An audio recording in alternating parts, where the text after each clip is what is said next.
C'est une opération militaire classique. Il s'agit d'attaquer l'ennemi avec une force dévastatrice. On est dans le mur de l'œil. Et de couper ses communications.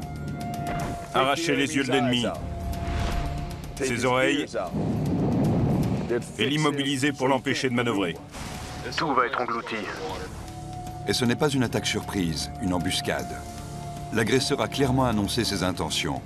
Les experts ont prévu le jour, l'heure et même l'endroit où il allait frapper. Et pourtant, cette catastrophe naturelle a dégénéré en un désastre humain qui n'avait plus rien de naturel. On est anéantis. On n'a rien mangé depuis 3 jours. Pourquoi Katrina est-il devenu l'un des ouragans les plus meurtriers de l'histoire? Pas d'eau, pas de nourriture. On n'a plus de maison. On a tout perdu. On veut la retrouver. Pourquoi a-t-il fallu attendre si longtemps pour répondre aux appels au secours? Qui a pris les décisions? Et pourquoi? Il faut faire quelque chose, on n'a rien à manger. Il y a des bébés et des handicapés ici. Elle est en train de mourir par terre. Il y a déjà 2 morts. Où est la FEMA? Où est le maire? On a besoin d'aide. Sortez-nous d'ici! Je sais même pas si mes gosses sont vivants. Découvrez l'envers du décor et plongez dans la réalité tragique de l'ouragan Katrina.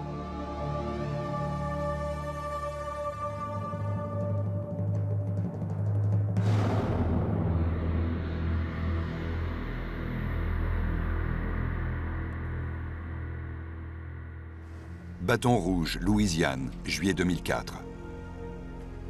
Une simulation est en cours dans le centre des opérations d'urgence de l'État. Le scénario, un ouragan meurtrier baptisé Pam dévaste la Nouvelle-Orléans et ses environs. Les eaux en crue submergent les digues et inondent la ville. Bilan humain, 61 000 morts. 380 000 blessés et malades. 500 000 sans-abri. 500 000 bâtiments détruits et 1 million d'habitants évacués de la zone.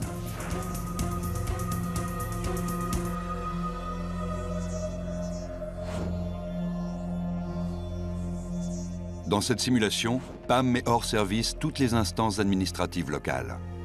Sans même attendre un SOS, Washington prend en charge les opérations de secours. Après une semaine de scénario apocalyptique, les officiels mettent au point un plan d'action préliminaire. Les autorités locales connaissaient leurs responsabilités. L'État connaissait les siennes. Et le gouvernement fédéral aussi.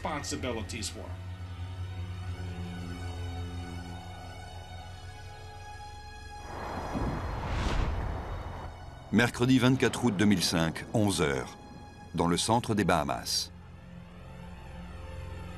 De fortes précipitations et des vents violents agitent le ciel et soulèvent des vagues gigantesques dans l'océan Atlantique. Les photos satellites montrent des tempêtes en formation tourbillonnante, avec la rotation anti-horaire caractéristique d'un futur ouragan, et des vents d'une vitesse soutenue de 61 km/h. C'est officiellement une tempête tropicale, pour l'instant.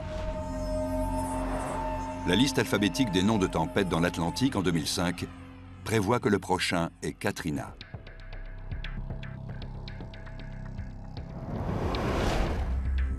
À Miami, le Centre national des ouragans diffuse un avis. Des conditions météo typiques d'un ouragan sont probables dans le sud de la Floride dans les 36 heures.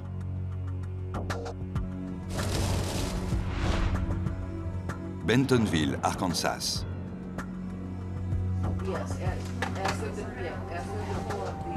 Une équipe d'urgence est déjà prête à intervenir. Les ouragans sont des catastrophes naturelles qu'on voit venir, et on peut donc prendre des mesures à l'avance.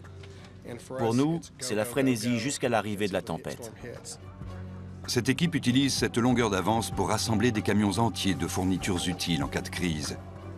De l'eau en bouteille, des lampes de poche et des barres énergétiques.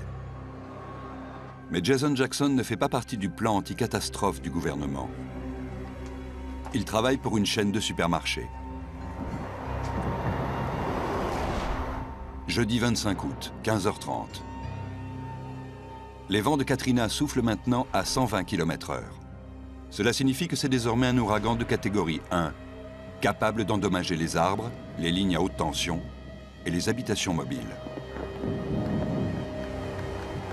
Tout en haut de l'échelle, un ouragan de catégorie 5, avec des vents supérieurs à 249 km/h, peut raser des quartiers entiers, tuant tous ceux qui se trouvent sur son passage.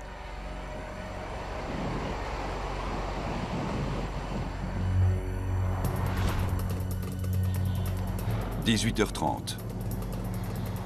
L'ouragan Katrina touche terre. Il ravage les côtes de Floride et pénètre à l'intérieur de l'État. Il laisse derrière lui 14 morts et 460 millions de dollars de dégâts. Pour un catégorie 1, il ne fait pas de quartier. La raison est simple. Les vents tourbillonnants de Katrina se déplacent à 13 km/h, soit relativement lentement. Un ouragan avance en moyenne à 25-30 km/h. Celui-ci est donc resté au-dessus de la Floride pendant une période assez longue, l'exposant à des vents relativement faibles, mais toutefois dignes d'un ouragan. Le passage de Katrina dans le sud de la Floride lui a coûté de son énergie. En général, les ouragans perdent en puissance sur la terre ferme, car ils puisent leur énergie dans les mers chaudes, comme un moteur qui brûle du carburant. Mais dès que Katrina retrouve la chaleur du golfe du Mexique, il reprend de la vigueur. Toutes les conditions étaient réunies, parce que les températures à la surface de l'eau dépassaient 27 degrés, ce qui est le minimum nécessaire pour la formation d'un ouragan. Vendredi 26 août, 11h30. Katrina se renforce. C'est maintenant un ouragan de catégorie 2 et il pourrait passer en catégorie 3 dans les 24 heures. Sa prochaine cible, quelque part entre la partie ouest de la Floride et la Louisiane. Le long de la côte du Golfe, la Croix-Rouge et l'Armée du Salut sont en alerte. Elles ouvrent des abris et des unités mobiles de distribution de nourriture. Bien avant que la tempête arrive, on a fait venir des gens et du matériel. On a mis nos réserves à l'abri dans des entrepôts le long du littoral.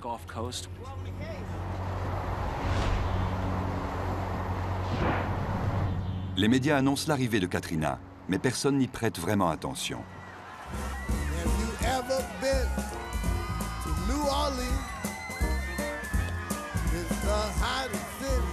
La Nouvelle-Orléans, en Louisiane. Une ville américaine qui ne ressemble à aucune autre. Un cocktail débridé d'influences françaises, créoles, espagnoles, cajuns et africaines. Une ville où la musique est reine, avec un demi-million d'habitants amateurs de jazz, de vaudou et de cuisine épicée. Mais on danse en toute insouciance sur le sol fragile du delta du Mississippi. Ce grand centre portuaire est presque entièrement situé sous le niveau de la mer. Cette ville en forme de croissant est cernée par l'eau. Le golfe du Mexique à 150 km au sud, le lac Pontchartrain au nord et le fleuve Mississippi qui la traverse. En moyenne, les rues de la ville sont 1,80 m en contrebas des eaux du golfe. L'agglomération est protégée par l'un des plus grands systèmes de digues en terre et de murs d'endiguement au monde. Mais certaines digues s'enfoncent peu à peu et doivent absolument être réparées. Vendredi à 17 h, Katrina est au nord-ouest des Keys de Floride. À chaque heure qui passe, il puise un peu plus d'énergie dans l'eau chaude. Il devrait se changer en ouragan de catégorie 3 avec des vents allant jusqu'à 209 km/h. Katrina semble avoir choisi pour cible une région à l'ouest de la Floride. L'ouragan devient un monstre. De Washington à la Louisiane, à tous les niveaux, les autorités sont informées de l'arrivée imminente de Katrina. On s'occupe de l'ouragan Katrina. À Bâton Rouge, dans le centre des opérations d'urgence de Louisiane, les responsables sont sur le pied de guerre. Plusieurs fois par jour, ils se concertent par téléphone avec des services d'urgence de tout l'État, ceux qui sont en première ligne en cas de catastrophe. Un officiel a enregistré ces appels et nous les a confiés. Ils permettent de savoir ce que les autorités se sont dit et comment elles se sont préparées jusqu'aux derniers instants précédant le drame. Tout d'abord, je tiens à vous informer que le gouverneur enregistre cet appel. Je vous mets en contact avec la police de l'État. Pour l'instant, aucune route n'a été coupée. Nous avons préparé tous nos équipements en vue d'un éventuel déploiement et toutes nos équipes se tiennent prêtes. Pour cet ouragan, comme pour toutes les catastrophes naturelles aux États-Unis, les dirigeants des villes et des États représentent les premières et plus essentielles lignes de défense. Détachement spécial, quel est votre rapport? Rien à signaler, on est en phase d'alerte.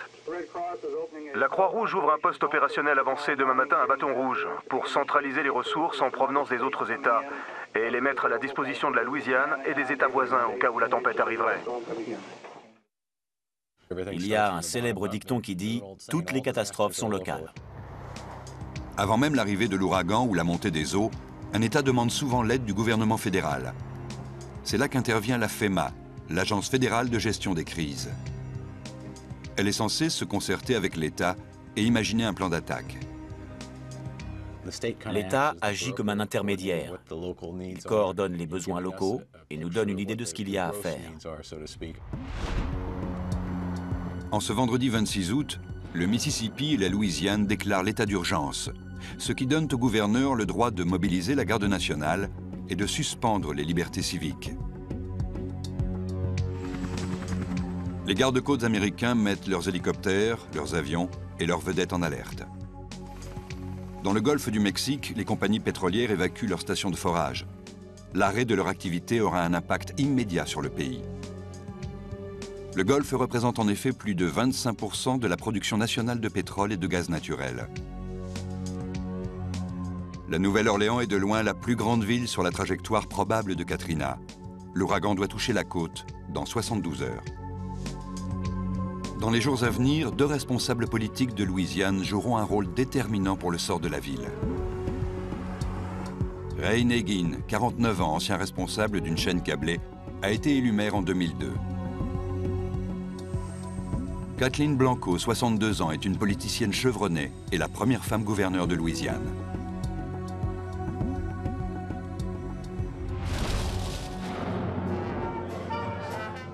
Nous sommes vendredi soir, dans le quartier français.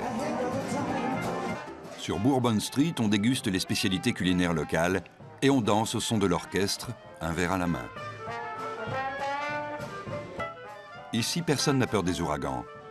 On leur rend plutôt hommage. Hurricane est d'ailleurs le nom d'un cocktail décoiffant très prisé.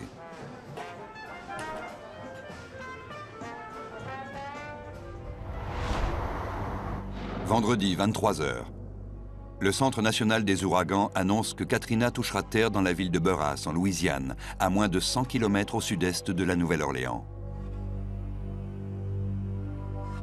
Cette prévision va se révéler d'une précision incroyable. Samedi 27 août 2005. Katrina est maintenant un ouragan meurtrier de catégorie 3. Ses vents soufflent à 185 km/h. Il puise une énergie phénoménale dans le Golfe et propulse une onde de tempête devant lui. Bâton Rouge, 7h30. Jeff Smith, responsable des situations de crise en Louisiane, réunit ses collègues pour une téléconférence. FEMA Région 6, vous avez des infos? Le correspondant de la FEMA souhaite que les responsables de Louisiane prennent une décision cruciale sur les fournitures d'urgence. Il faut rassembler des provisions pour compléter ce qu'on a déjà, notamment de la glace. Il faut aussi choisir des points de distribution. Donnez-nous une heure qui vous convient ce matin et on vous rappellera pour en parler.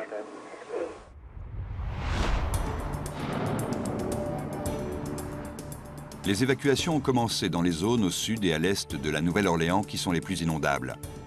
Selon le plan d'urgence de l'État, ces comtés, ou paroisses, comme on dit en Louisiane, doivent être les premiers à être désertés, car ils sont les plus vulnérables. La stratégie est simple. Elle se résume à « partez aussi vite que possible ». Toutes les agences de la ville ou de l'État collaborent pour atteindre cet objectif. C'est une sorte d'accord tacite. Le but est de laisser les habitants des villages voisins se mettre à l'abri avant que les véhicules quittant la Nouvelle-Orléans n'encombrent les autoroutes. Pour la ville elle-même, l'opération commence au moment où les prévisionnistes annoncent que des vents ayant la force d'une tempête tropicale vont toucher la côte dans 30 heures. Dans l'après-midi, on en est presque là. 13h30. Ceci n'est pas un exercice. C'est sérieux. Je ne veux pas vous inquiéter. Conformément à son plan, le maire de la Nouvelle-Orléans demande à ses administrés vivant dans les quartiers les plus inondables d'évacuer la ville. Vous devez être prêt à vous mettre en lieu sûr. Et surtout, comme l'a dit le gouverneur, gardez votre calme. Le maire annonce également qu'il ouvrira le Superdome le lendemain matin, dimanche, pour en faire un abri de dernier recours. Le Superdome est un stade de 70 000 places où joue l'équipe de football locale, les Saints. Il a été construit pour supporter des vents de 320 km/h. Le dimanche, en fin d'après-midi, la Louisiane et le Mississippi déclenchent des plans d'évacuation d'urgence par les autoroutes. Toutes les voies sont réservées au trafic quittant les villes. Même avec 2 fois plus de voies qu'en temps normal, il y a des embouteillages monstres. C'est très dur de partir. Toute notre vie est là-bas. On a du mal à décider de ce qui est important, de ce qui est de la valeur. Le long de la côte du Golfe, des milliers d'habitants fuient vers l'intérieur des terres, dans l'espoir d'échapper à la fureur de Katrina. Les hôtels affichent complet, les épiceries et les stations-service ne désemplissent pas. On vient de quitter une station-service. On a fait la queue pendant 2 ou 3 heures. La plupart des stations ont fermé. Mais des dizaines de milliers de personnes restent sur place. Quand j'ai interrogé les gens, ils m'ont répondu qu'ils n'avaient aucun endroit où aller. Alors ils préféraient ne pas bouger. Cette attitude concerne en particulier certains quartiers de la Nouvelle-Orléans. Et cette ville de près de 500 000 habitants n'est pas préparée à faire face aux conséquences. Beaucoup ont décidé de rester chez eux en attendant la fin de ce qui promet d'être l'un des ouragans les plus dangereux de l'histoire américaine.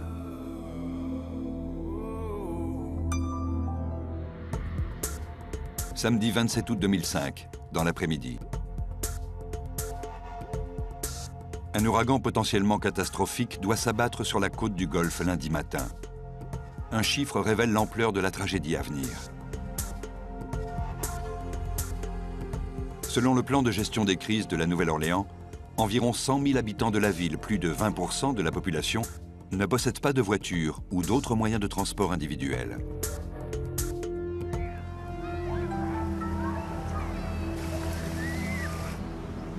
La plupart de ces gens n'ont pas de quoi se payer un billet de bus, de train ou une chambre d'hôtel. Ils dépendent de l'aide sociale pour vivre et en fin de mois, ils n'ont souvent plus un sou en poche.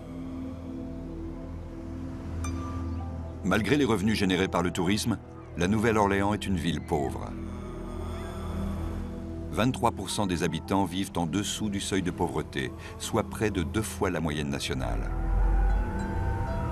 Et le taux de criminalité est l'un des plus élevés par habitant dans le pays.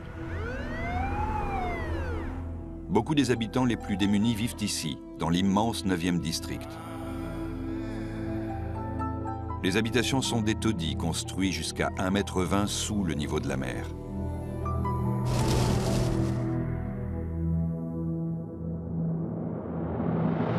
Crawford, Texas.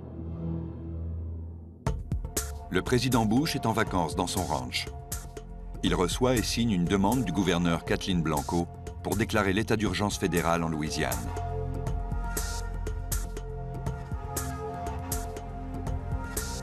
La Maison-Blanche peut maintenant demander à n'importe quelle agence fédérale d'utiliser ses ressources pour aider la région. Samedi soir, la FEMA envoie 5 équipes de secours à Shreveport en Louisiane et Meridian dans le Mississippi. Elle déploie au total 262 personnes dans des zones non menacées, mais suffisamment proches pour lancer des opérations de sauvetage après l'ouragan. Quartier général de la FEMA, Washington. Léo Bosner, spécialiste des crises et syndicaliste, suit lui aussi la progression de Katrina. Selon lui, l'agence n'est pas du tout prête à répondre au type de désastre prédit par le scénario de l'ouragan Pam. Pendant la soirée de samedi et toute la journée de dimanche, on était tous pétrifiés de peur. Pourquoi n'avait-on pas pris plus de mesures? Depuis 2003, le directeur de la FEMA est Michael Brown. Il a déjà géré des catastrophes comme les incendies de Californie ou l'explosion de la navette Columbia.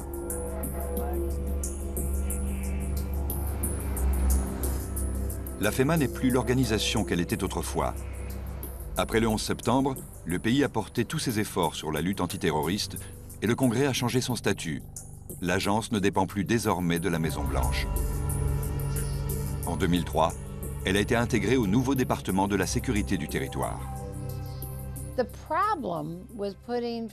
Le problème, quand la FEMA a été transférée au département de la sécurité du territoire, c'est qu'elle a quitté la Maison-Blanche.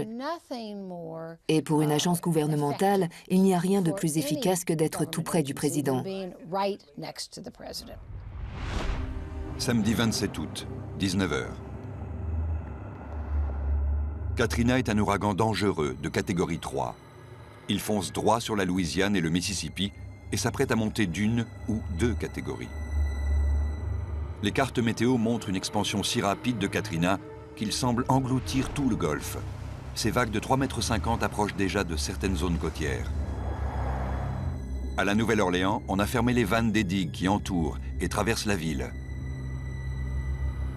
C'est le cas de l'Industrial Canal dans la partie est, le canal de la 17e rue à l'ouest et le canal de London Avenue dans le quartier de Gentilly. Les digues sont de simples levées de terre.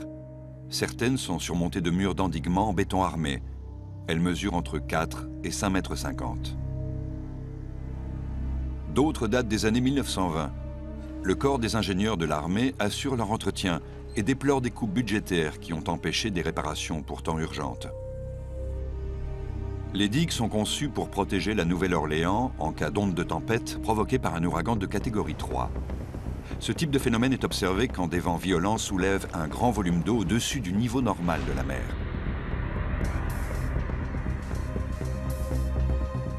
Pendant que des milliers de personnes fuient la Nouvelle-Orléans ce samedi soir, le trompettiste de jazz Kermit Ruffins revient chez lui après un concert à San Diego.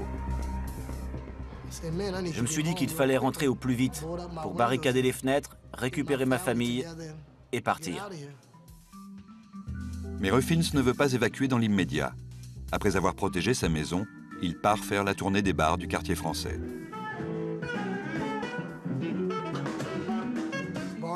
Les bars étaient bondés.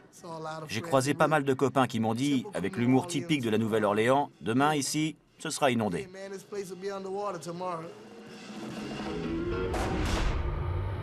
Le président Bush déclare l'état d'urgence pré-ouragan. 21h30. Le gouverneur de Louisiane, Kathleen Blanco, est en téléconférence avec des responsables des situations de crise. Elle leur rapporte sa dernière conversation avec la FEMA. La FEMA m'a dit que c'était très inhabituel. Aucun président n'a pris cette mesure depuis 1992. Je pense que ça montre bien à quel point on s'inquiète au plus haut niveau, au gouvernement.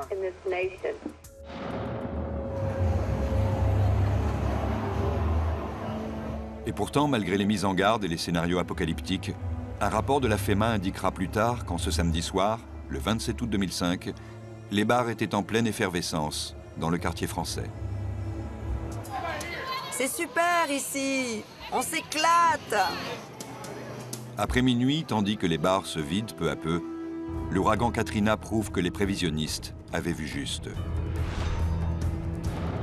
Nuit de samedi à dimanche, minuit 40. Katrina devient un ouragan de catégorie 4, pourvu d'un appétit féroce. L'ouragan Pam n'est plus une simple théorie pessimiste. Le pire des scénarios est en train de devenir réalité. Dimanche 28 août 2005, 7h. Katrina est à 400 km dans le golfe du Mexique. C'est devenu un monstre de catégorie 5, un ouragan d'une rare violence qui doit toucher terre dans moins de 24 heures. À ce stade, le maire de la Nouvelle-Orléans, Ray Nagin, décide de lancer un ordre d'évacuation obligatoire de la ville, une mesure sans précédent. Bâton Rouge, Louisiane. Que se passe-t-il au niveau de la paroisse de la Nouvelle-Orléans? Lors d'une téléconférence entre l'État et la FEMA, les représentants de la Nouvelle-Orléans font part de leur inquiétude sur un point précis. Nous mettons en place notre plan de transport intérieur pour acheminer le plus grand nombre de personnes sans véhicule jusqu'à un refuge de dernier recours. 8 heures. Ce refuge de dernier recours, le Superdome, commence à voir arriver les évacués. En coulisses, Michael Brown, le directeur de la FEMA, s'indigne qu'une évacuation obligatoire générale n'ait pas encore été officiellement annoncée. Il s'adresse directement aux habitants de la Nouvelle-Orléans. Il faut évacuer. Croyez-moi, si je vivais à la Nouvelle-Orléans, je partirais sans attendre.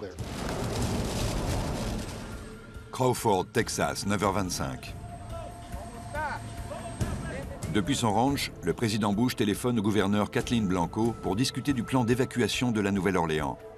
À ce stade, le gouverneur et le maire ont le pouvoir et la responsabilité de mettre la population à l'abri. La Nouvelle-Orléans, 9h30. Le président Bush m'a appelé et m'a demandé de vous dire qu'il s'inquiétait pour les citoyens et se demandait quel impact l'ouragan aurait sur la population. Il m'a aussi demandé de m'assurer qu'il y aurait une évacuation obligatoire de la Nouvelle-Orléans. Maintenant, c'est fait. Et Katrina doit toucher terre dans environ 20 heures. Nous n'avons jamais rien connu de tel. Nous voulons que tout le monde parte. La ville de la Nouvelle-Orléans n'a jamais été touchée directement par un ouragan de cette puissance. Le maire impose également un couvre-feu à partir de 18 heures. 10h11. Le service national de météorologie lance un avis terrifiant, le type de mise en garde qu'il serait suicidaire d'ignorer. Des dégâts immenses sont prévus.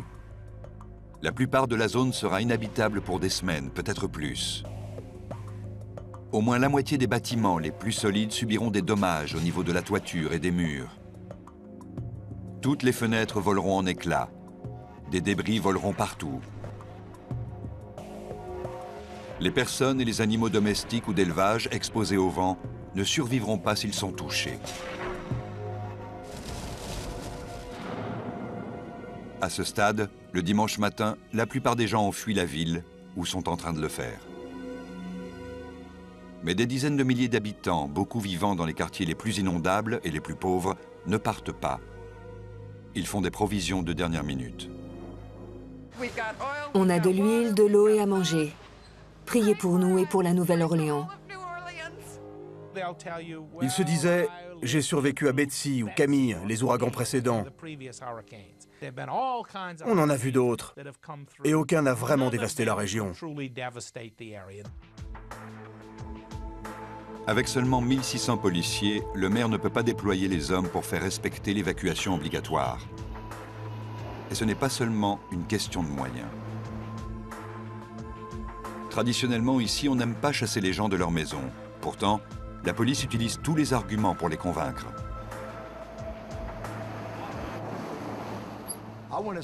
Je disais aux gens, facilitez-nous le travail.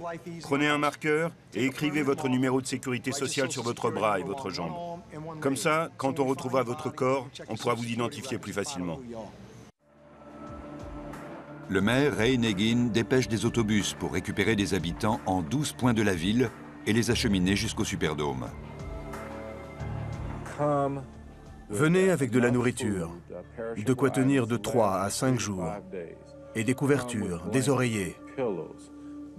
Mais pas d'armes, pas d'alcool et pas de drogue. Comme l'a dit le gouverneur, c'est comme si vous alliez camper. Selon la compagnie ferroviaire, la ville a décliné l'offre de faire monter des centaines d'évacués dans le dernier train de passagers à quitter la ville. Les prévisions météo pour Katrina sont si inquiétantes que Max Mayfield, le directeur du Centre national des ouragans, alerte non seulement Michael Brown, le directeur de la FEMA, et Michael Chertoff, chef de la sécurité du territoire, mais aussi le président Bush.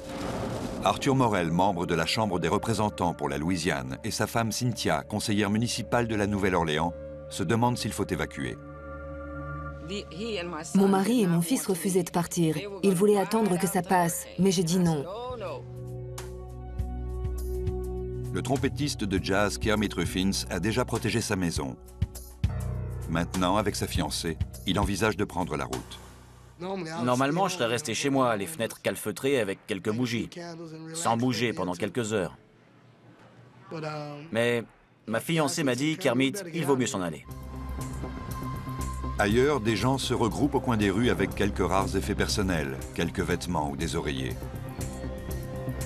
Il fait 33 degrés et l'air est très humide. Mais ils attendent qu'on les emmène au Superdome. L'opération dure des heures. À leur arrivée sur place, ils trouvent un abri sécurisé avec une antenne médicale, à manger et à boire. La FEMA et la Garde nationale de Louisiane ont acheminé des dizaines de milliers de litres d'eau et des rations militaires.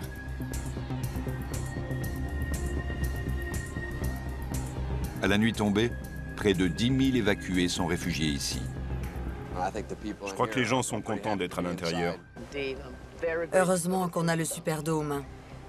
Sans lui, je ne sais pas où on serait allé.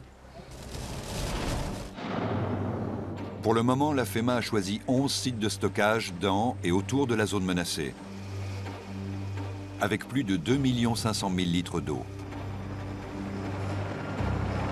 Plus d'1 300 000 rations militaires et 8 000 tonnes de glace. 18 heures. Le couvre-feu tombe sur la Nouvelle-Orléans. Le quartier français est désert. Il fait chaud. Tout est calme. Aux informations télévisées, le message est partout le même. Katrina déferle à travers le golfe du Mexique avec une force de catégorie 5, la plus violente.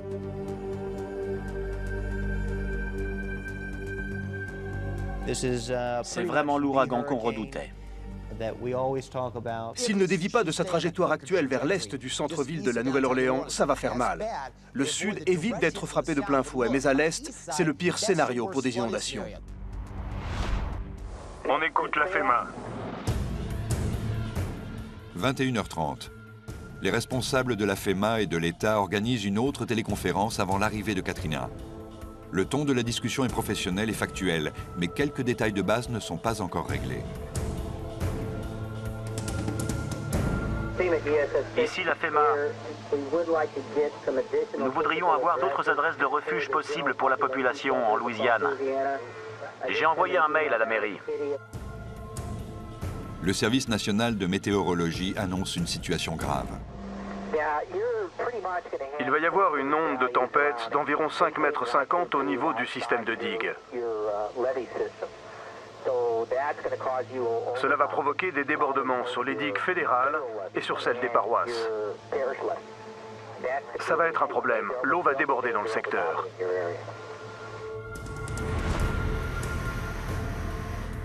Lundi 29 août, 2 heures du matin. Katrina commence à perdre en énergie tandis qu'il se rapproche de la Terre et passe sur des eaux moins profondes. Il est rétrogradé en catégorie 4, peut-être 3. La partie avant de Katrina ravage déjà des villes côtières du Mississippi et de la Louisiane. Ces vents rugissent à travers des quartiers plongés dans le noir. Au moins 1 million d'habitants se sont mis à l'abri. Mais le long du littoral, beaucoup ont décidé d'attendre la fin de l'ouragan du siècle dans de vieilles maisons en bois, des refuges éparpillés un peu partout et le Superdome. C'est là qu'ils vont rester. Katrina est là. Il est trop tard. Lundi 29 août 2005. Le cauchemar est bien réel. L'attaque impitoyable de Katrina commence. 4 heures du matin. Les vents monstrueux soulèvent une onde de tempête de 4 à 5 mètres sur les côtes de Louisiane.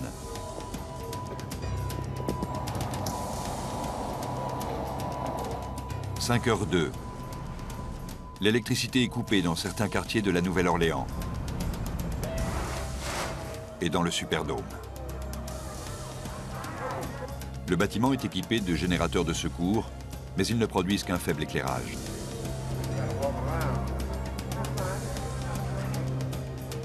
Environ 10 000 personnes sont à l'intérieur. Elles entendent le bruit de l'air conditionné qui s'arrête. La plupart gardent leur calme. Les gens nous traitent bien.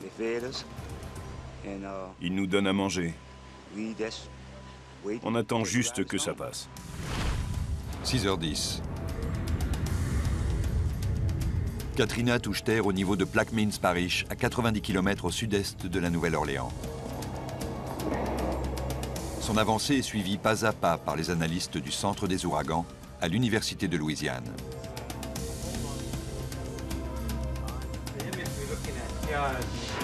Tout d'abord, une onde de tempête phénoménale remonte le Mississippi. Elle déferle par l'embouchure du fleuve dans le Golfe, et ici, dans le lac Borgne, convergeant vers une zone appelée l'entonnoir.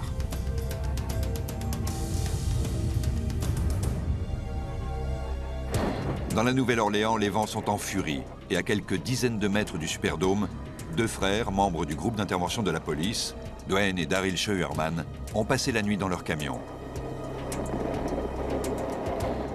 On a fermé les portières et on a dormi. Mon frère à l'arrière de son camion et moi dans le mien. Et quand on a entendu le vent se lever, c'était comme si quelqu'un tambourinait aux portes.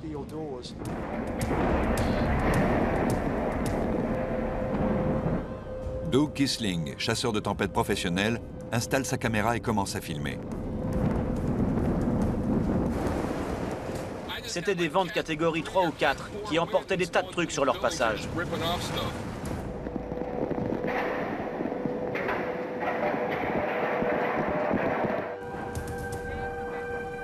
Dans le Superdome, les évacués entendent un terrible vacarme. On dirait qu'une portion du toit du Superdome va bientôt se décoller du stade. Écoutons le gouverneur Blanco. D'après les comptes rendus que nous avons reçus du Superdome, il semble qu'il y ait des fuites dans la toiture. L'eau coule dans le stade. Les vents déchirent le toit par pans entiers de près de 5 mètres.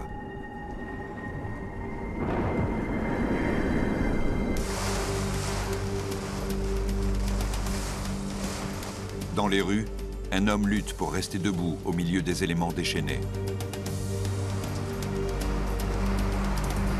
« 7 heures. L'œil de l'ouragan est toujours au sud de la ville, mais l'onde de tempête passe par-dessus les digues de l'entonnoir. Saint-Bernard-Parish commence à sombrer sous les eaux des deux côtés du canal intercôtier. Le 9e district de la Nouvelle-Orléans est lui aussi inondé. Ici, tout le long de l'Industrial Canal, l'eau déborde les digues. Elle commence à cascader dans les rues en direction de l'est et l'ouest. «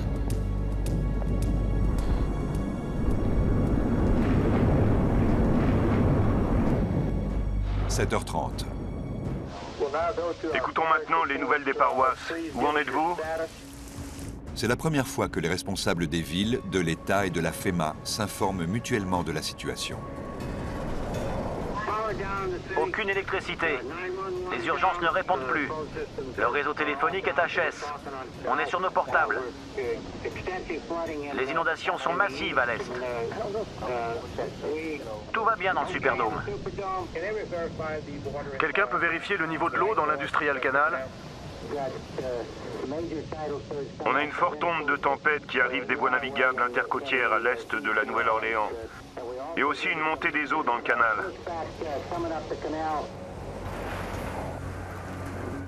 Dans le Superdome, les évacués terrifiés continuent à regarder l'ouragan déchiqueter le toit. Au-dessus de la ligne de 50 mètres, un gros morceau du toit est parti. C'est tombé d'un coup. Tout le monde a eu peur, moi aussi. Je ne m'y attendais pas, c'est arrivé sans crier gare. Regardez, ça recommence.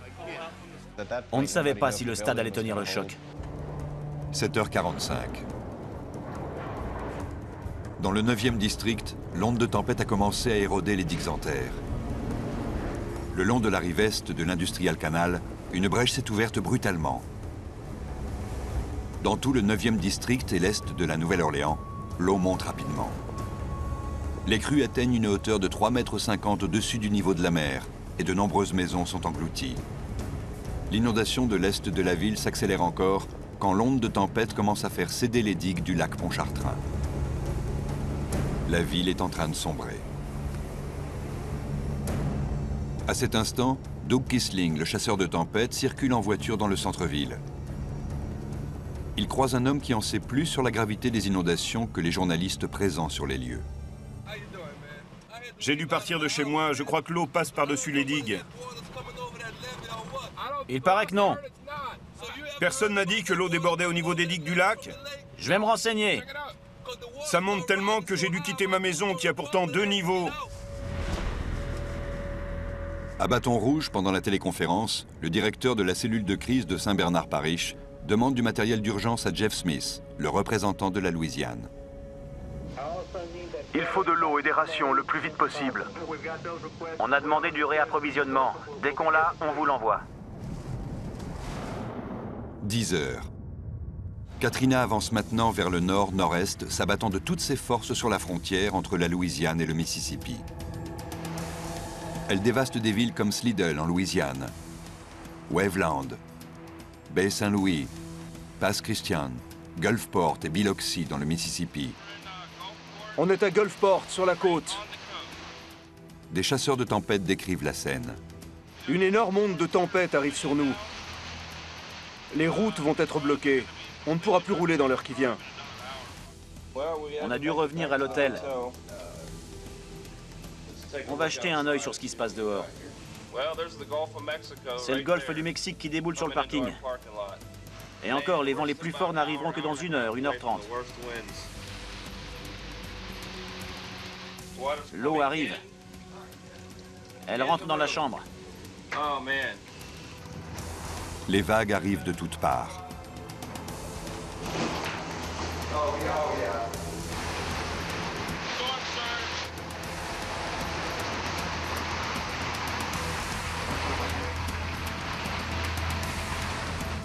Ces 2 hommes sauvent une femme âgée de la montée rapide des eaux.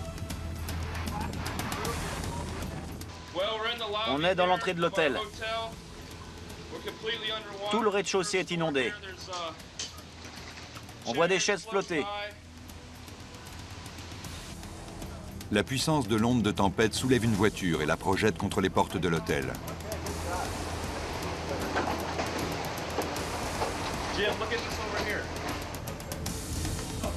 Il faut trouver un refuge plus élevé.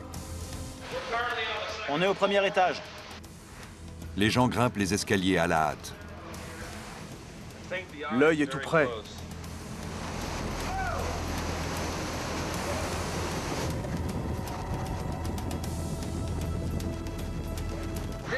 C'est le mur de l'œil.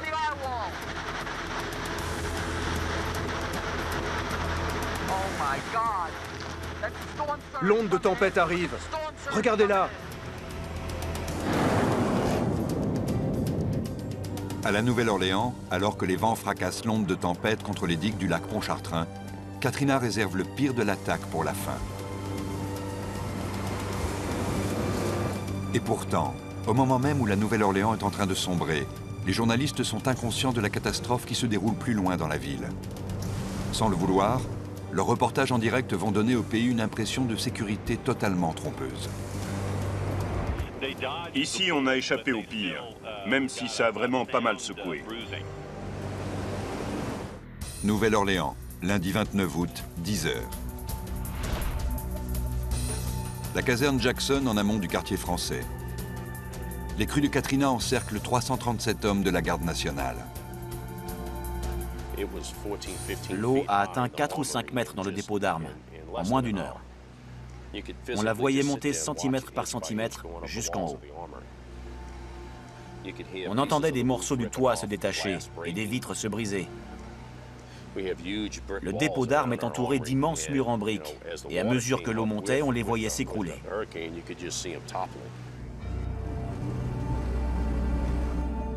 Dans les habitations, les gens sont obligés de se réfugier à l'étage.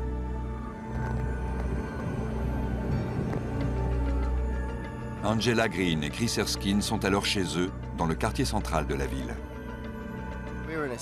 On était dans une maison de plein pied.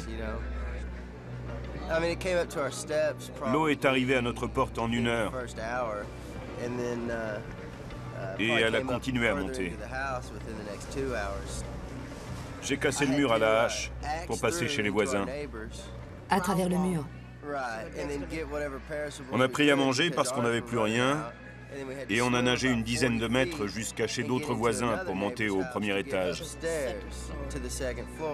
Si les eaux montent suffisamment haut chez vous, vous avez toutes les chances de mourir noyé dans le grenier si vous ne parvenez pas à casser le toit.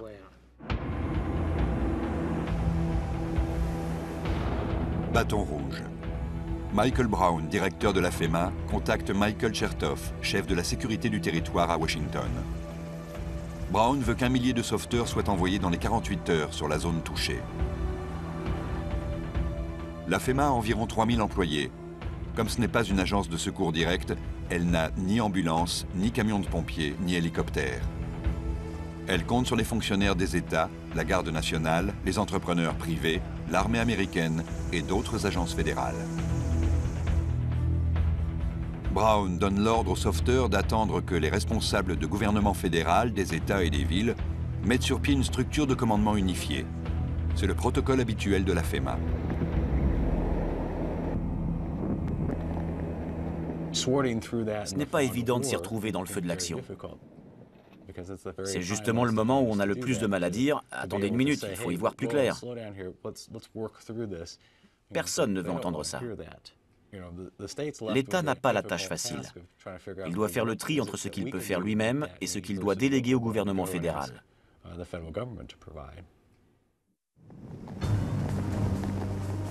Katrina a détruit la plupart des systèmes de communication. Les téléphones ne marchent plus. Les stations de radio et de télévision n'émettent plus. Même les liaisons satellites sont difficiles. Les premiers sauveteurs sont devenus des victimes. Russell Honoré, général de l'armée américaine, va bientôt recevoir pour mission de superviser les secours militaires. Et quand les premiers sauveteurs sont des victimes, la communication et la coordination deviennent difficiles. Mais l'ouragan Katrina n'a pas encore fini avec la Nouvelle-Orléans. Son œil est maintenant au nord-est de la ville. Avec une rotation anti-horaire des vents, il pousse une onde de tempête colossale sur les digues de la rive sud du lac Pontchartrain. L'onde de tempête a poussé toute l'eau dans cette direction, vers ces canaux et dans les voies navigables intercôtières. Les crues s'engouffrent dans les canaux de la 17e rue et de London Avenue. Les murs des digues le long du canal de London Avenue commencent à se fissurer et à ployer. Ensuite, près du pont de Mirabeau Avenue, les murs du côté est s'effondrent. L'eau s'engouffre dans la ville.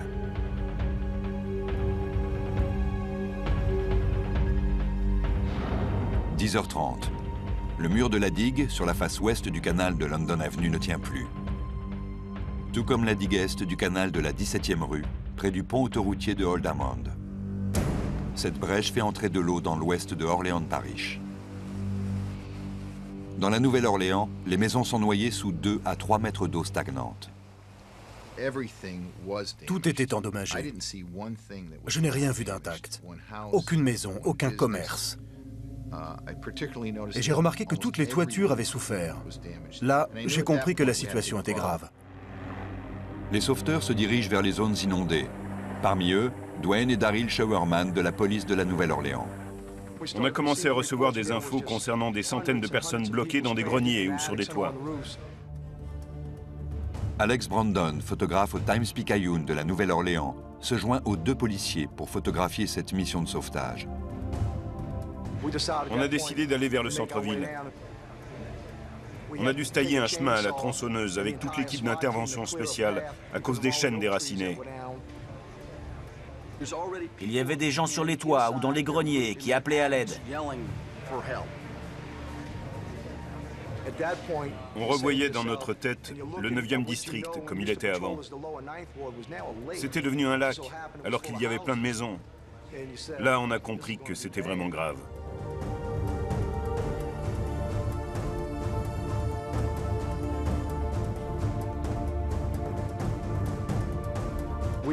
On s'est approché d'un toit pour sauver un jeune homme qui nous faisait signe. Il a dit « Moi je vais bien, mais il y a des personnes âgées dans la maison là-bas. » Et quand on y est allé, on a trouvé un couple de septuagénaires qui vivaient dans une maison de plein pied. Toute la journée, les frères Showerman et Alex Brandon vont de maison en maison pour aider les rescapés, les jeunes, les vieux et les pauvres. Je prenais une photo, je posais l'appareil et j'aidais quelqu'un à monter dans le canot. Je prenais une photo, je posais l'appareil et j'aidais quelqu'un à monter dans le canot. Ces pauvres gens étaient à bout de force. Leur gratitude est immédiate. Alex photographie même le musicien Fats Domino quelques instants après son sauvetage. Le général Honory considère Katrina comme un adversaire de taille. Ce que cet ouragan a fait, c'est une opération militaire classique. Il a rassemblé ses forces pour attaquer les côtes de Louisiane et du Mississippi avec une puissance dévastatrice.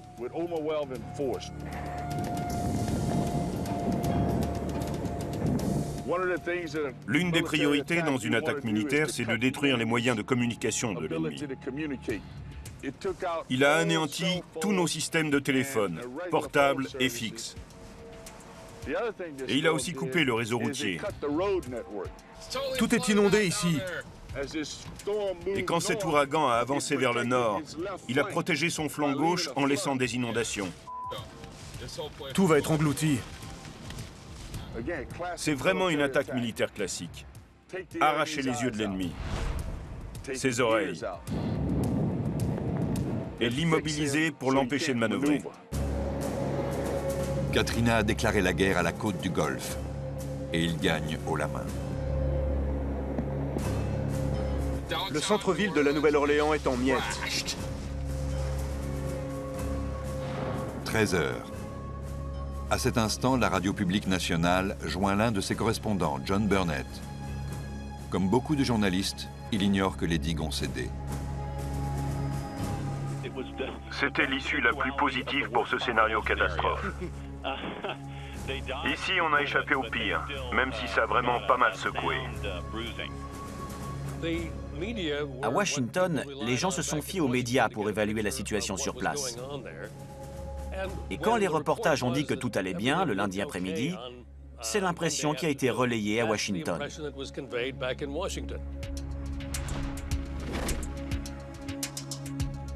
À l'est, dans le sillage de Katrina, les dégâts sont effrayants. Au large de Mobile, en Alabama, l'ouragan a arraché cette plateforme pétrolière de ses piliers d'amarrage. À Biloxi, dans le Mississippi, une opératrice des urgences rassure une victime. On va venir vous chercher, ne paniquez pas.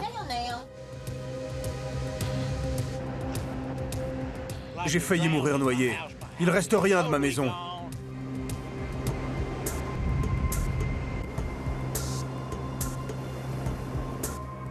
Les casinos flottants de Biloxi et Gulfport ont été frappés de plein fouet. Katrina a projeté l'un d'eux à 150 mètres à l'intérieur des terres.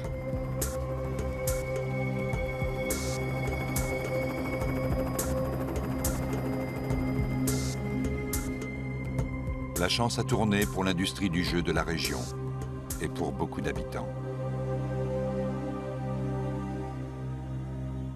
On a tout perdu. Je sais même pas si mes gosses sont vivants. Je n'en croyais pas mes yeux. Tout avait disparu. Les gens sortaient de leur maison, les ragards. Bien souvent, leurs voisins n'étaient plus là.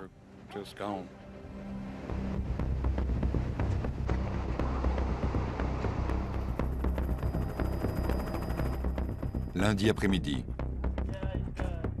La fureur de la nature et la gestion calamiteuse de la crise vont se télescoper.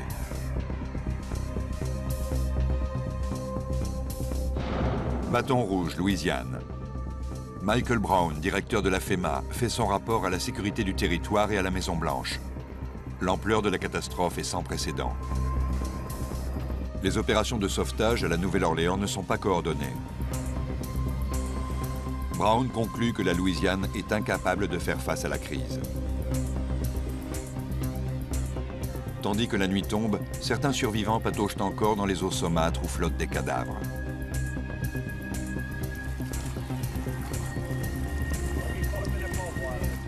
Le soir, l'envoyé spécial de la chaîne ABC à la Nouvelle-Orléans affirme que les digues ont débordé, mais qu'elles sont intactes. Selon ses propres mots, C'est simplement le volume des précipitations qui a inondé de nombreux quartiers, mais ce n'est pas l'ouragan apocalyptique que beaucoup redoutaient. Dans les prochaines 24 heures, on va réaliser à quel point ces reportages rassurants ont tragiquement tort.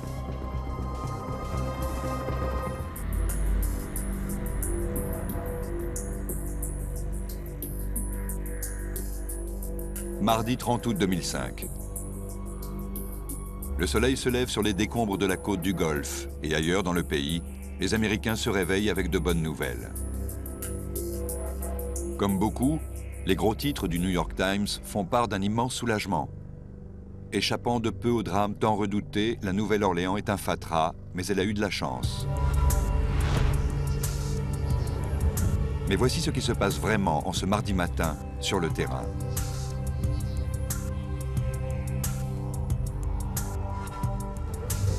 Les crues recouvrent 80% de l'agglomération et rien qu'à la Nouvelle-Orléans, au moins 200 000 maisons sont détruites. Les survivants errent dans la ville, sur un matelas, dans une boîte ou sur un radeau de fortune. Les voitures, les habitations et les panneaux de signalisation sont noyés sous un mélange boueux d'essence, d'eau usée et de produits chimiques.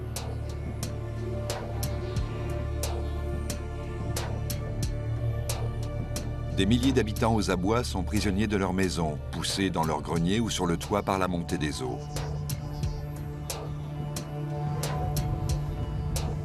Ils attendent et prient qu'on vienne les aider. La police tente de faire face, malgré les désertions. On apprendra plus tard que 249 policiers ont abandonné leur poste pendant l'ouragan. Ils nous ont laissé tomber au moment le plus critique pour la ville. Ça nous a vraiment fait du tort.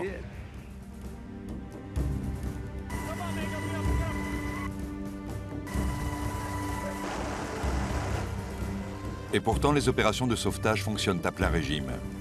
Elles sont dirigées par les gardes-côtes, la Garde nationale, les équipes de la FEMA et le département de la vie sauvage et de la pêche de Louisiane.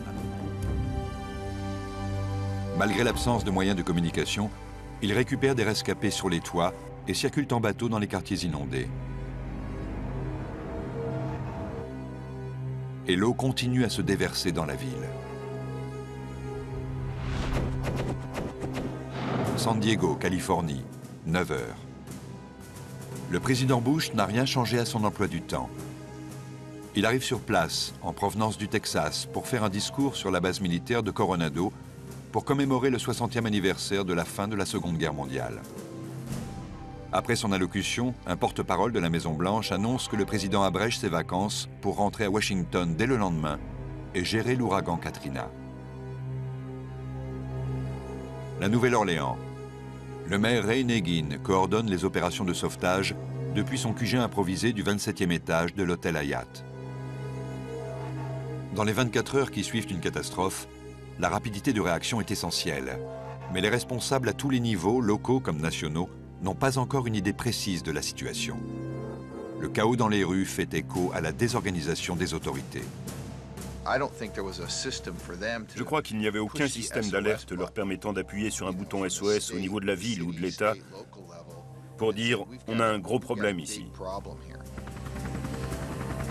Et quand les sauveteurs récupèrent des rescapés par une chaleur de 33 degrés, ils les emmènent au Superdome.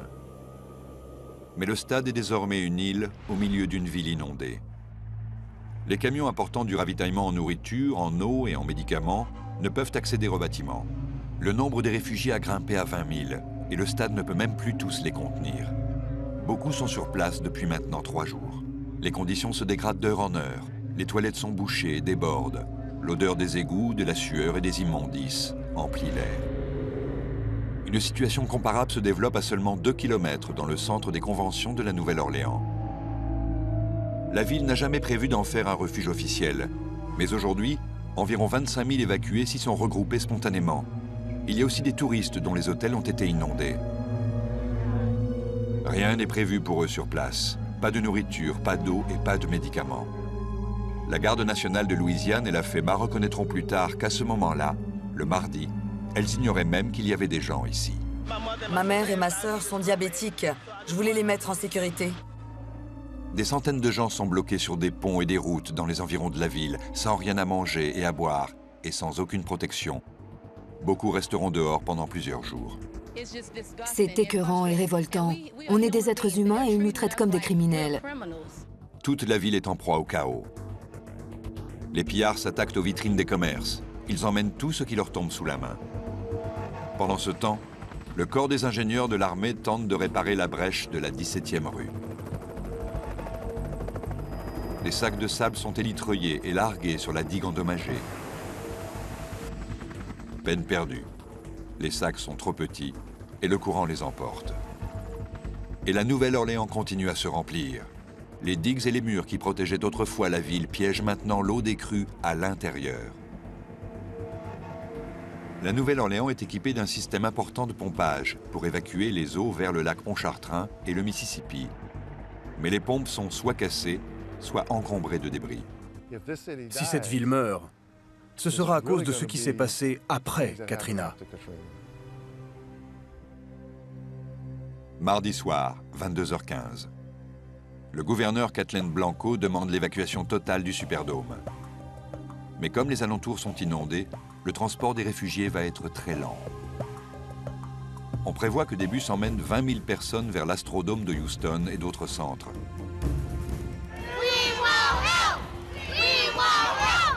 Aidez-nous! La nuit tombe sur cette deuxième journée de l'après-Katrina. Des dizaines de milliers de personnes sont toujours dans l'impossibilité de quitter la ville. Certains sont à la rue sans rien, d'autres dans le Superdome ou le centre des conventions. Mercredi va être une journée de chaos total avec des rumeurs incontrôlables évoquant des meurtres et des viols. Et dans un pays habitué à voir ses soldats prendre le contrôle de territoires étrangers ou lancer de vastes opérations humanitaires, la population commence à s'interroger. Qu'est-ce qui n'a pas fonctionné? Mercredi 31 août 2005.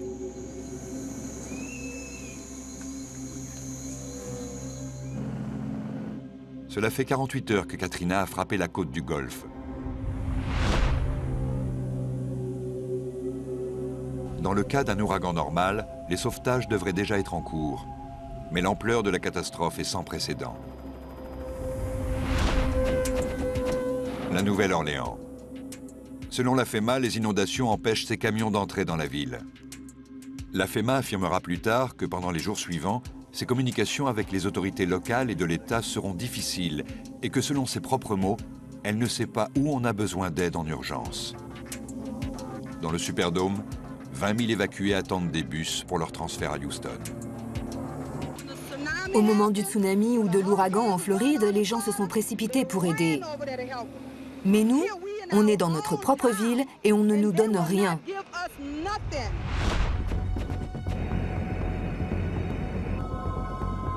10h40. Le président Bush embarque à bord d'Air Force One pour regagner Washington. Il demande aux pilotes de survoler la zone de l'ouragan à basse altitude. En contrebas, des dizaines de milliers de gens s'entassent dans des refuges dans 3 États. Tous espèrent rentrer chez eux rapidement. Beaucoup en sont réduits aux dernières extrémités pour survivre. Mobile, Alabama. Les survivants tentent de récupérer tout ce qu'ils peuvent dans les décombres de leurs habitations.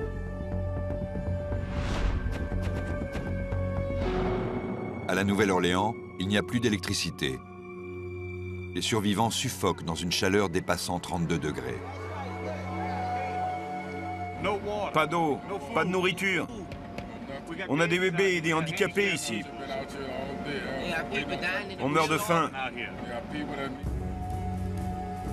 Le général Russell Honoré est maintenant sur place pour coordonner les opérations de l'armée. Il passe immédiatement à l'action. Accordez un peu de crédit au président. Dans une interview à la radio, le maire Ray Nagin se dit satisfait de l'intervention des militaires. Il nous a envoyé un type à la John Wayne pour prendre les choses en main.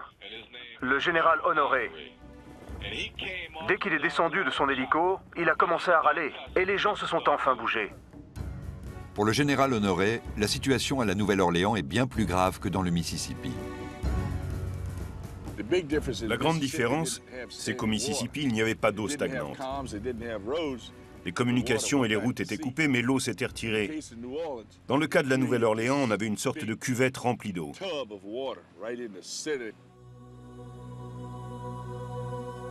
Et les opérations de secours sont toujours désorganisées. Le maire prédit des milliers de morts uniquement dans sa ville. Dans les 2 jours qui suivent, les autorités de Louisiane parlent d'un bilan humain de 10 000 victimes.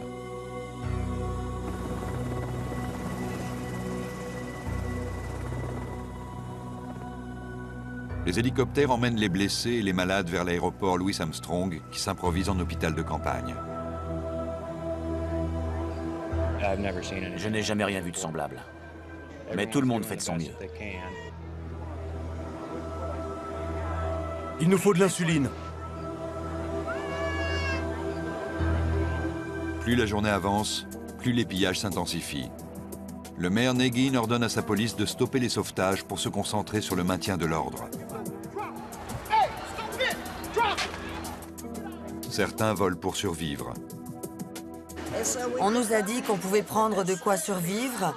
J'ai pas pris de vêtements, juste à manger. D'autres profitent juste de la situation. Il y a trop de pillards à appréhender et trop peu de policiers dans les rues. Les troupes de la garde nationale ne se chargent pas des délinquants, car le gouverneur Blanco leur a donné comme priorité les opérations de secours.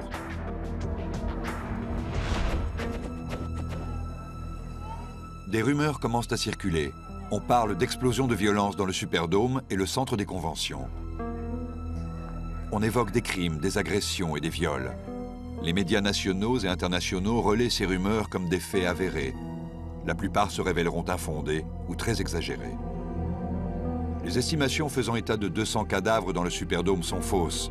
Au total, 6 personnes sont mortes dans le stade. 4 de cause naturelle, 1 d'overdose et 1 de suicide. Les histoires terrifiantes de meurtres dans le centre des conventions ne reposent sur rien, elles non plus. La police retrouvera 4 corps, dont 1 seule victime d'homicide. J'adore la presse. Elle donne sa propre version de la situation et après ça tourne en rond et enfle tout seul. Quelqu'un dit 2 morts et après ça devient 5, etc. Malgré tout, ces 2 centres et les visages accablés des réfugiés deviennent les symboles d'une catastrophe inimaginable. Les Américains découvrent des images qu'ils associent plus avec le tiers-monde qu'à leur propre pays. Je n'ai plus de maison. J'habitais dans le centre. Elle a disparu sous l'eau. Je n'ai plus rien. Il y a plus de 3000 personnes ici, sans maison, sans rien. Qu'est-ce qu'elles vont faire? Qu'est-ce qu'on va faire? Le sort des victimes de Katrina émeut toute l'Amérique. Notamment cet homme, patron d'une compagnie d'autocars dans une petite ville près de Minneapolis. Avec ses amis, il monte une opération de secours. On a collecté plus de 40 tonnes de vivres et de matériel en 24 heures. Ils partent en convoi jusqu'en Louisiane, de nuit, avec 6 autocars et un camion. Ils apportent à manger et des fournitures d'urgence aux victimes de Shreveport et Natchitoches. Bentonville, Arkansas. Le centre des opérations d'urgence des supermarchés Walmart a été créé il y a 1 semaine pour constituer des stocks dans les magasins. Maintenant, c'est devenu un centre de secours en partenariat avec la Croix-Rouge du Mississippi et de Louisiane. Il fallait envoyer 5 remorques par jour pour aider Jefferson Parish et distribuer de l'eau et des aliments lyophilisés. On avait aussi pas mal de tronçonneuses pour extraire les gens prisonniers des bâtiments. Mercredi après-midi, Washington. Le président Bush rentre à la Maison-Blanche et convoque une réunion de son cabinet. Avec ses conseillers, il discute de l'éventualité d'une prise en main des secours et de la garde nationale par le gouvernement fédéral. Selon des rapports publiés par la suite, le président appelle alors le gouverneur Blanco pour lui proposer cette idée, mais sans obtenir son accord. Dans les semaines à venir, l'entourage de Kathleen Blanco reconnaîtra qu'elle a parlé avec le président ce mercredi-là, mais niera farouchement que George Bush lui ait fait cette offre. C'est une question de pouvoir. Si elle avait autorisé le président à prendre le contrôle de la garde nationale, on le lui aurait reproché. Là, c'est une question de stratégie politique. C'est ça qui entre en ligne de compte. Qui est responsable des opérations de secours? La confusion règne et le problème se répercute dans toute la région touchée. La FEMA et la Croix-Rouge avaient bien quelques camions avec de la nourriture sur place. Mais les secours dont on a besoin quand un ouragan de cette magnitude touche aussi durement une région, on ne les a pas vus. La Nouvelle-Orléans, mercredi soir. Des bus arrivent au Superdome et entament l'évacuation. Mais un groupe d'habitants de la ville est déjà en train d'être évacué, mais pas par la ville, l'État ou la FEMA. Jabbar Gibson, 20 ans, a réquisitionné un bus scolaire. Il fait monter des gens et met le cap sur le Texas. 22h35. Gibson arrive à l'Astrodome de Houston. Il dépose ses passagers dans ce tout nouveau refuge. Les caméras de télévision passent en boucle les images de ce jeune homme au volant de son bus. Au milieu de cette crise où toutes les autorités semblent dépassées, un simple citoyen est à la hauteur de la situation et agit avec héroïsme.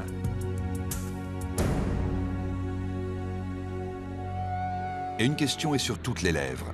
Où sont les officiels qui devraient faire comme lui? Jeudi 1er septembre 2005, 7 heures. À la télévision, le président Bush fait un commentaire qui déclenche une tempête politique. Personne n'avait anticipé l'effondrement des digues. En réalité, certains experts avaient averti que les digues risquaient de céder si un gros ouragan balayait la Nouvelle-Orléans. Le président a dit qu'il allait enquêter sur les racines du problème. Il n'a qu'à se regarder dans un miroir. Mais où les gens étaient-ils censés trouver de l'eau et de l'aide? Ils étaient en train de mourir. Qu'est-ce qui s'est passé? Prochaine cible des critiques, la lenteur de l'évacuation du Superdome. Il faudra 3 jours pour transférer les 20 000 réfugiés vers Houston et d'autres centres.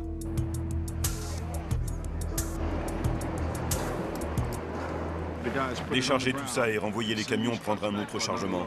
Oui, chef. Tout de suite. Oui, chef. Le général Russell Honoré est chargé des transports. Pour de nombreux observateurs, il est le premier officiel sur place qui semble organiser quelque chose. Toute opération humanitaire se réduit à des questions logistiques. On ne pouvait pas faire venir les cars à cause de l'eau. Ensuite, quand ils ont pu approcher, on ne pouvait les amener que 2 par 2. La Croix-Rouge offre ses services à la Nouvelle-Orléans. Mais les officiels de Louisiane déclinent son aide, sous prétexte qu'ils ne peuvent garantir la sécurité de ses équipes et que les véhicules de la Croix-Rouge risquent de gêner les opérations de secours. Mississippi. Atteindre toutes les victimes est un processus très lent, car la population locale est très dispersée.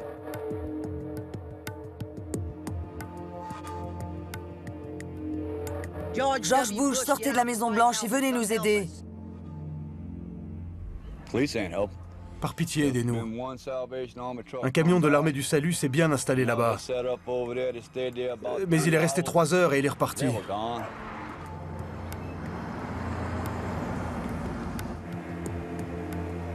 La Nouvelle-Orléans a désespérément besoin d'aide.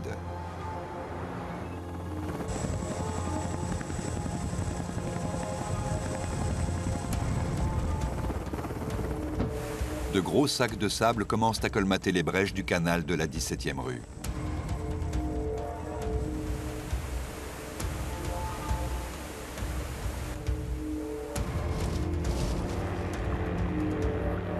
Les troupes de la garde nationale reprennent peu à peu possession de la ville.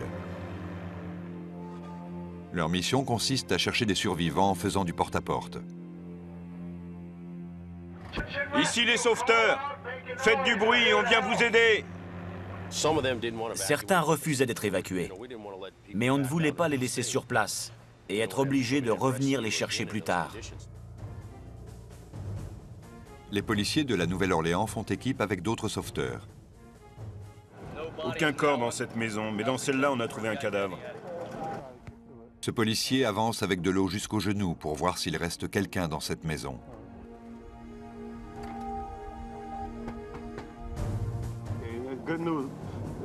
Bonne nouvelle, elle n'est pas là. Visiblement, l'eau est montée d'encore 30 cm dans la maison. Mais elle a pu sortir. Tout le monde n'a pas eu cette chance. Mes gosses sont morts. Je n'étais pas là. Je suis rentré chez moi pour récupérer mon argent. Tout était sous l'eau. Ma femme a disparu. Je ne veux même pas en parler.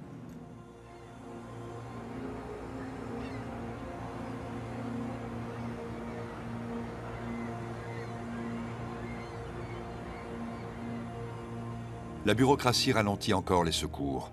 Ce groupe a roulé 22 heures pour venir de Floride.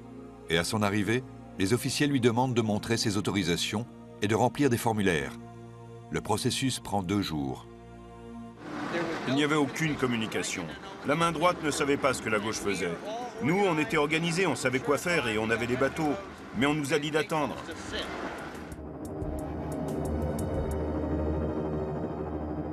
Et les opérations de secours sont au point mort.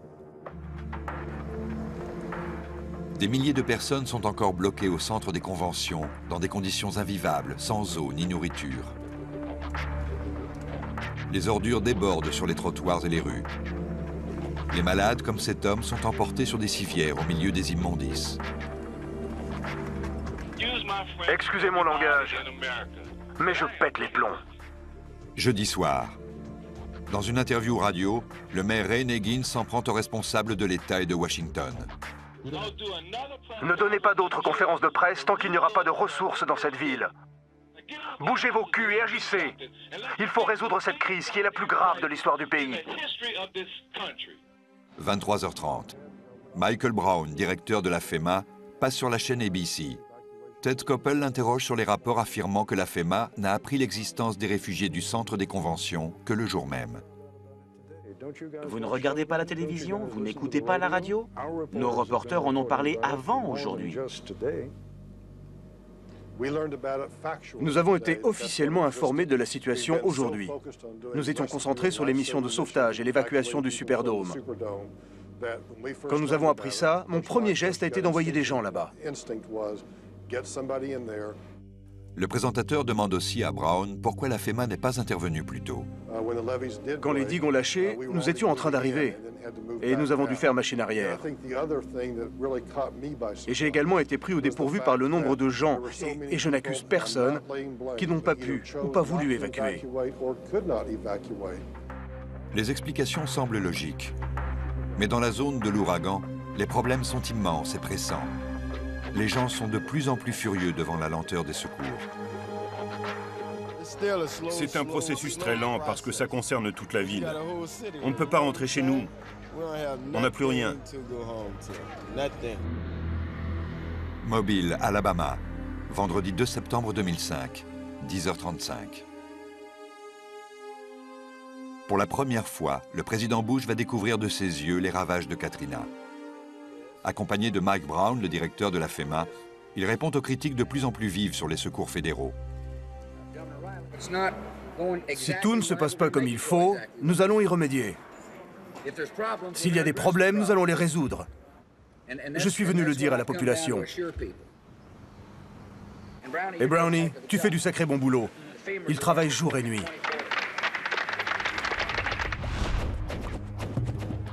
La Nouvelle-Orléans, midi.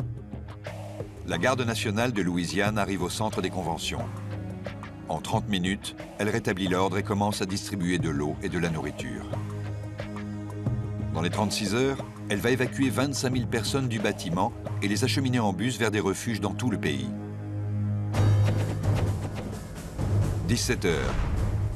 Air Force One atterrit à l'aéroport Louis Armstrong de la Nouvelle-Orléans. Dans son bureau, à bord, le président rencontre Kathleen Blanco et Ray Nagin. Le maire décrit ensuite la réunion. On était dans Air Force One et j'ai dit « Monsieur le Président, Madame le Gouverneur, vous devez accorder vos violons. Sinon, il y aura encore plus de morts. » Mais le président et le gouverneur ne parviennent pas à se mettre d'accord. Kathleen Blanco refuse que le gouvernement fédéral lui retire l'organisation des secours. Quand le président rentre à Washington, il débloque la première d'une série d'aides financières pour les victimes de l'ouragan. Lundi 5 septembre. La tension monte entre le gouverneur et le maire. Dans une interview, Nagin compare les secours du général Honoré avec ceux de l'État de Louisiane. Lui, quand il est arrivé sur le terrain, il a fait bouger les choses. Mais l'État, je ne sais pas ce qu'il a fichu. Mardi 6 septembre, le corps des ingénieurs de l'armée commence à pomper l'eau qui inonde la Nouvelle-Orléans pour la déverser dans le lac Pontchartrain et le Mississippi. On a mis sur pied une unité spéciale chargée d'évacuer l'eau. Elle s'est concentrée là-dessus et sur la remise en marche des stations de pompage. Vendredi 9 septembre. 11 jours après le passage de Katrina, plus de la moitié de la Nouvelle-Orléans est toujours sous l'eau. Environ 1 million d'habitants ont été évacués de la zone de l'ouragan. Les agences gouvernementales et les groupes de bénévoles ont recueilli plus de 250 000 réfugiés. Les autres sont hébergés par des amis ou de la famille un peu partout dans le pays. Dans les rues inondées du quartier Arabi de la Nouvelle-Orléans, l'eau souillée arrive jusqu'au premier étage des maisons. Tu vas mourir si tu restes là, je te le promets, tu vas mourir. Moi, je veux pas que tu meures. La Garde nationale et la FEMA font le tour des maisons pour convaincre les récalcitrants qui refusent encore de partir.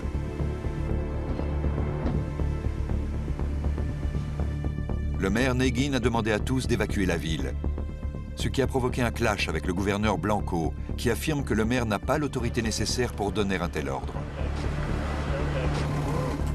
Jusqu'à présent, les équipes des instances locales, de l'État et de Washington, ainsi que les bénévoles, sont venus en aide à plus de 50 000 personnes. La FEMA a distribué 18 millions de repas et 45 millions de litres d'eau potable.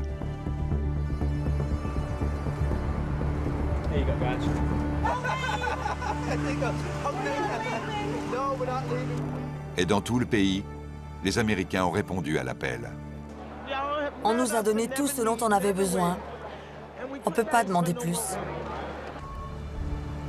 Les dons aux différentes organisations dépassent le $1 milliard.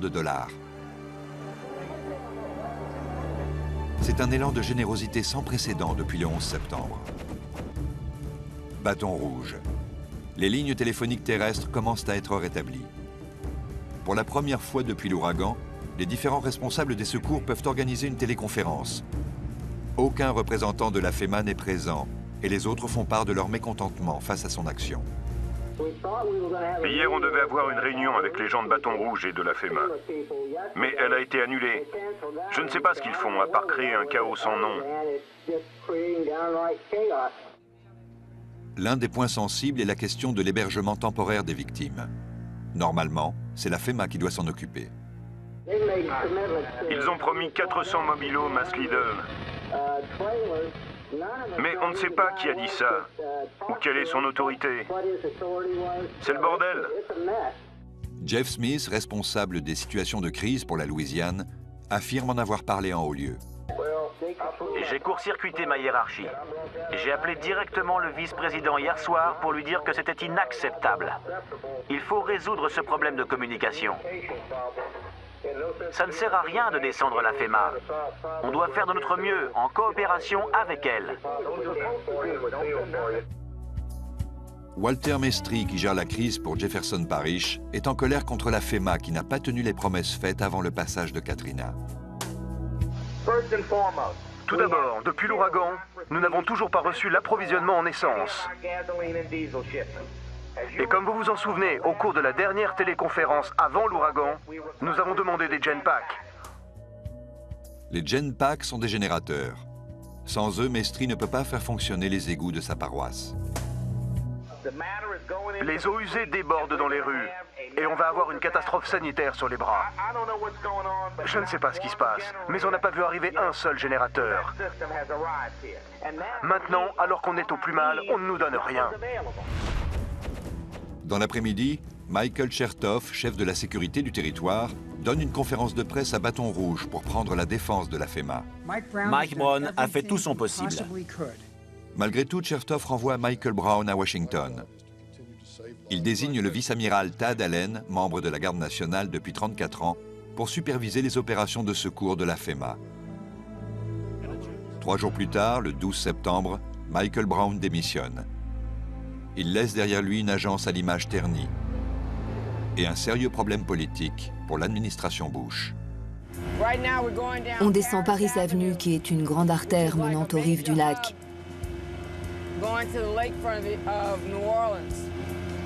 La plupart des maisons sont des pavillons individuels.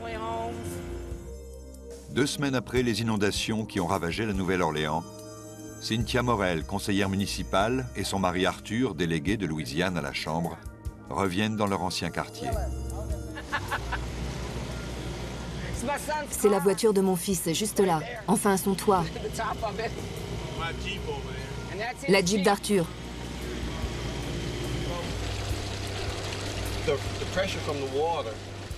La pression de l'eau a déformé ces murs en béton. Et ils ont cédé. L'eau s'est engouffrée de l'autre côté parce que les barres en métal et le béton n'ont pas tenu. C'était trop lourd. Plusieurs pompes géantes ont commencé à drainer l'eau vers le lac Pontchartrain. Les habitants reviennent voir ce qu'il reste de leur maison. Ici, c'était un pâté de maison très agréable, où vivaient surtout des familles. Les Monley, Miss Kate, Monsieur Hale, Miss Johnson, les Yancey, les Fletcher, et Langley qui était coiffeur là-bas. Oliver Thomas, président du conseil municipal, inspecte son quartier dans le 9e district et la maison où il a grandi. Je croyais avoir pleuré toutes les larmes de mon corps.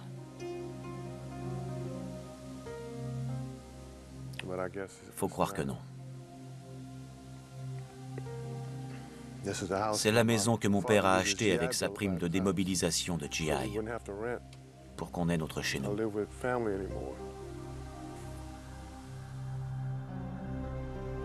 À mesure que les autorités fouillent tous les quartiers de la Nouvelle-Orléans, le bilan s'alourdit. Dans le mois qui va suivre, il dépassera 1200 morts en Louisiane, en Alabama et dans le Mississippi. La côte du Golfe a perdu la bataille contre l'ouragan Katrina. Certains survivants restent bloqués des jours entiers, tandis que la première puissance du monde tente de leur apporter de la nourriture et des secours. C'est un spectacle calamiteux, surtout depuis le 11 septembre. Les Américains avaient le droit de penser que leur pays avait été sécurisé après le 11 septembre. Personne n'a été à la hauteur, c'est une évidence. Mardi 13 septembre, le président Bush est le premier officiel haut placé à endosser sa responsabilité dans le fiasco. Katrina a fait apparaître de graves problèmes dans notre capacité de réaction à tous les niveaux du gouvernement. Et dans la mesure où le gouvernement fédéral a failli à sa mission, j'en accepte la responsabilité.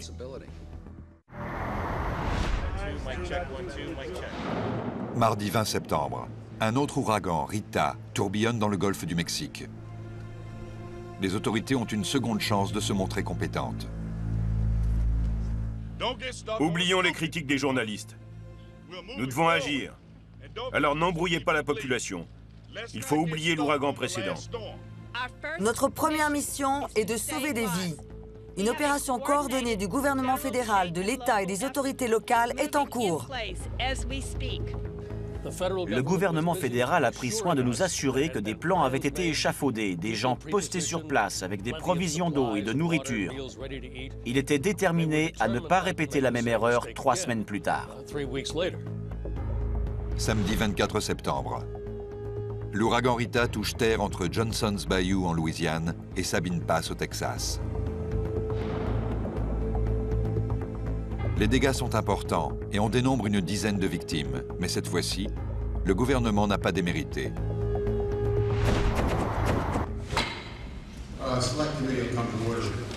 Washington, mardi 27 septembre.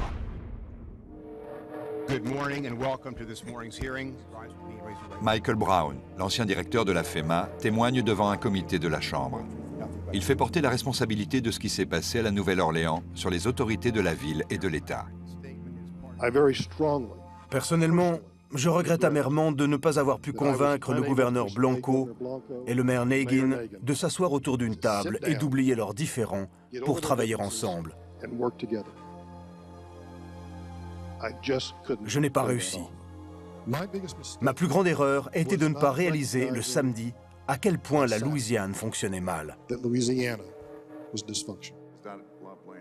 Le lendemain, Kathleen Blanco prend la parole devant un comité du Sénat sur un autre sujet, mais refuse de commenter. Hier, M. Brown n'a pas mâché ses mots pour vous critiquer. Je voudrais vous donner l'occasion, si vous le souhaitez, de lui répondre.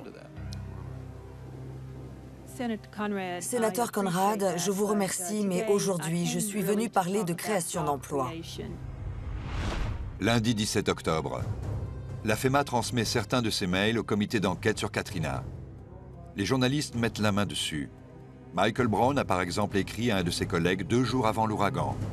Il fait allusion au scénario fictif de l'ouragan Pam en 2004. Regarde ce scénario comparé à ce qu'on a planifié pour la Nouvelle-Orléans. Tu vois le tableau. Mais qui a compris l'ampleur de la crise qui s'annonçait? 5 jours après l'ouragan, un autre mail envoyé par un responsable de la FEMA dans le Mississippi montre que l'agence n'a rien vu venir. Nos ressources sont bien en deçà des besoins, écrit-il. On a reçu moins de 25% de ce qu'on demande quotidiennement au QG. Face à l'ouragan Katrina, les Américains se sont demandé si le gouvernement, à quelque niveau que ce soit, était prêt en cas de catastrophe majeure ou d'attaque terroriste sur le territoire. Après le 11 septembre, le Congrès a débloqué des milliards de dollars pour que les villes et les États améliorent leur plan d'évacuation. Sont-ils au point pour autant? Prenons l'exemple de New York. La ville dépend entièrement d'un système de transport en commun vulnérable pour mettre ses habitants en lieu sûr. Ou Los Angeles. En cas de tremblement de terre catastrophique, la population devrait fuir la ville. Mais Los Angeles n'a aucun plan pour évacuer des millions de gens et les héberger.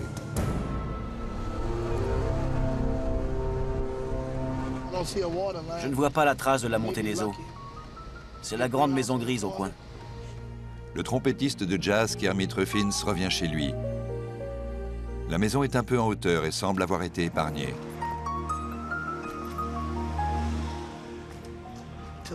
En voyant la ville aujourd'hui, on n'a qu'une hâte. La rebâtir. On ne pense qu'à ça. Là, c'est les photos de ma chérie et mes disques.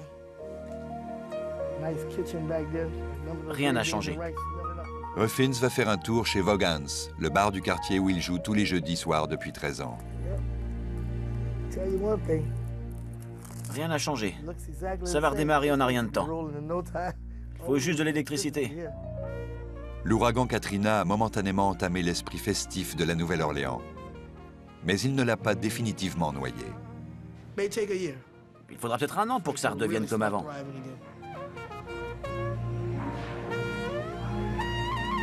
Mais on va bientôt swinger.